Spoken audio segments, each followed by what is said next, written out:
It was the Blues of First Division Birmingham that harried the red and white striped shirts of conference leaders Kidderminster early on at St Andrews.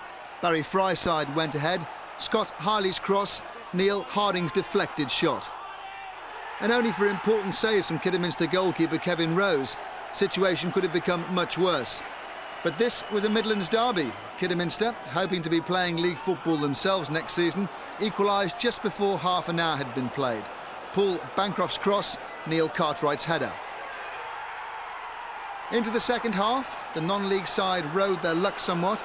Birmingham's Andy Saville hit a penalty against the post, and with 7,000 away fans at their back, Kidderminster determined to take advantage. John Purdy will remember his winning goal for as long as he lives. It came 25 minutes from time.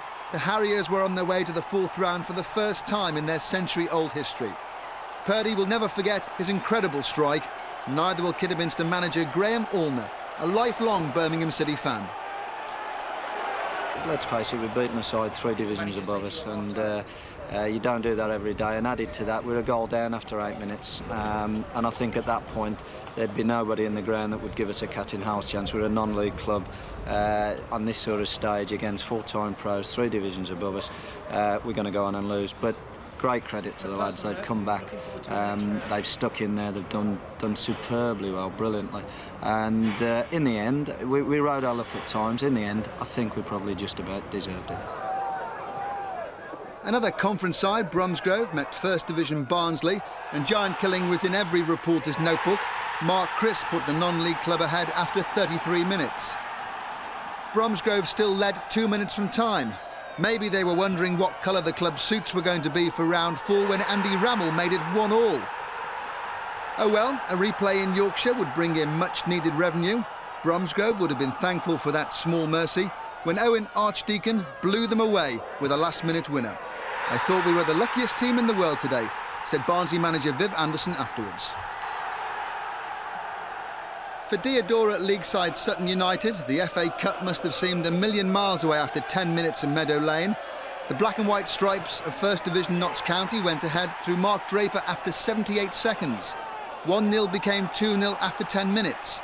Sutton goalkeeper Fitzroy Mikulski was able to stop Gary Lund, but not Tony Agana.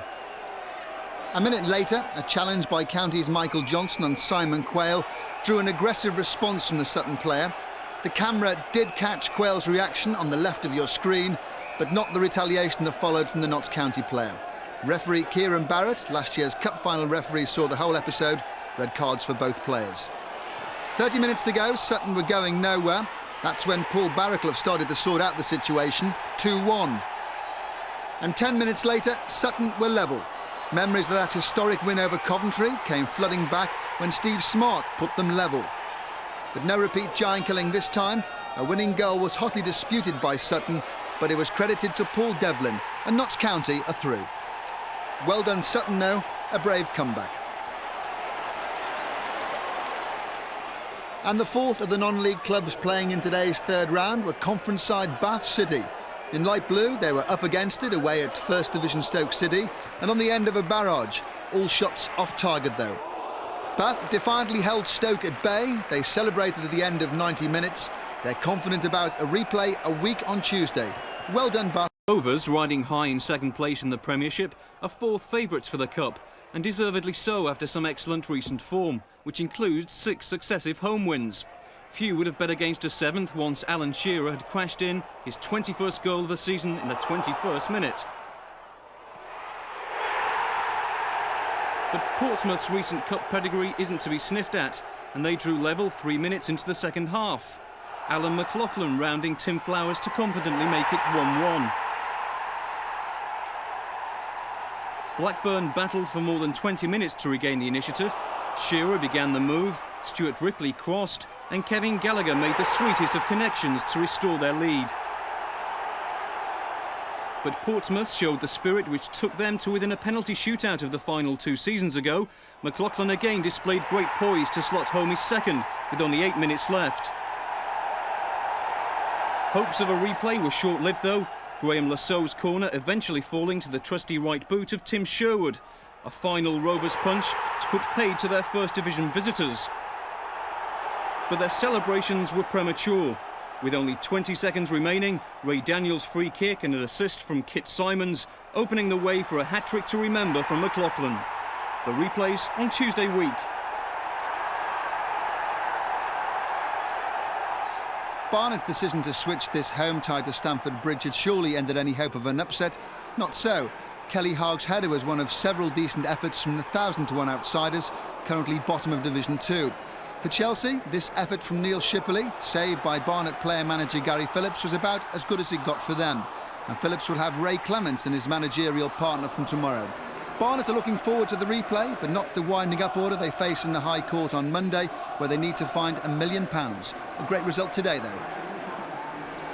Southampton with problems aplenty, struggling in the Premiership and distinctly edgy today. Indeed, Second Division Port Vale took a 14th-minute lead, Dave Besant making a hash of Andy Porter's swerving free kick. Memories for Vale manager John Rudge perhaps of their famous cup win over Spurs in '88. But Southampton salvaged a draw thanks to Ian Dowie's neat control and turn, saving his manager Ian Brandfoot some awkward questions. Brandfoot still under fire from supporters, pressure that's rubbing off on his team. No surprise to see that pressure spilling over on the field in an ill-tempered game of 6 bookings. Watford had one of the best cup records of the 80s, but the 90s have been a different story, with third-round cup exits in the last 3 years. But when they were awarded a controversial penalty midway through the first half for McGlasgow's challenge on Bruce Dyer, the third round didn't seem such a difficult obstacle. Gary Porter gave Watford the lead, which they protected well for almost 40 minutes. Indeed, they had a chance to increase it before the score went to 1-1. From Keith Rowland's corner, Martin Allen, the happy hammer with the header. Only 5 minutes remained when West Ham finally saw off the struggling First Division side. Watford fans are used to seeing their side concede at late goals. West Ham fans aren't used to seeing Mike Marsh score. His first goal for his club, and that was decisive. The FA Cup, synonymous with drama, and Boundary Park witnessed it in abundance. Derby fancied their chances of turning over the Premiership strugglers and just before half-time went ahead, Tommy Johnson scoring his 7th of the season. Forward Darren Beckford came off the bench early in the second half to shake up a disjointed Oldham, and the effect was almost immediate. Mike Milligan and Andy Ritchie combined to create Oldham's winner after 71 minutes, handing Rick Holden the easiest but most important of his 4 goals since rejoining the club. With only seconds left to play, an off-the-ball scuffle between Beckford and Derby's Craig Short saw them both sent off. Newcastle must be strong cup contenders, while the Cole Beardsley strike force is in such irresistible working order. Coventry were on the receiving end today. Andy Cole the first to make his mark with his 29th goal of the season. Coventry had won only 2 FA Cup ties since their 1987 Wembley victory, and the magical talent of Beardsley ensured that sorry record wouldn't be improved. Another magnificent goal to add to his collection of 12. 5-goal demolition in September. Miracles are not on the Mike Walker agenda. But Paul Rideout's nimble turn and cool goal at least encouraged the faithful. Scored as it was in that supposedly psychological 44th minute. So much for psychology. 2 minutes after the break, Bolton were level. An aberration by Paul Holmes, leading to Mark Patterson's first goal since September. Everton survived despite the later sending off of Barry Horn, but they'll recall that Liverpool lost a home replay to Bolton only last season. Another Lancashire. Peterborough were Arsenal back in Derek Dugan's heyday. Yesterday, Spurs looked like going the same way when Jason Brissett scored for the Posh just after the hour. Only the second senior goal for the 19-year-old, signed on a free transfer from Arsenal. Chances then came at both ends, but only one was taken. It was Tottenham's Jason who rose to the occasion. Dazelle rescuing Spurs in the 86th minute. Chris Turner, Peterborough's man of many parts, was not unhappy. After last year have hit a rich vein of form, which suggests a Wembley return isn't out of the question. Mark Bright's goals have been a primary cause for Wednesday's run of just 1 defeat in 19, his 6th in as many games, giving them an early lead. After conceding a sickening late goal to lose a 93 final, Wednesday might have learned their lesson. Apparently not. Colin Cooper rising above the pack to give First Division Forest an 88th minute draw. If Southampton fans feared a shock result, Port Vale supporters had a pleasant surprise. In nearly 200 appearances, Andy Porter had scored only 5. That one, squirming out of Dave Besant's hands, was his first goal for just over a year. But in Ian Dowie, Saints have a man who's rediscovered the knack. Even his fiercest critic won't grudge him credit for this.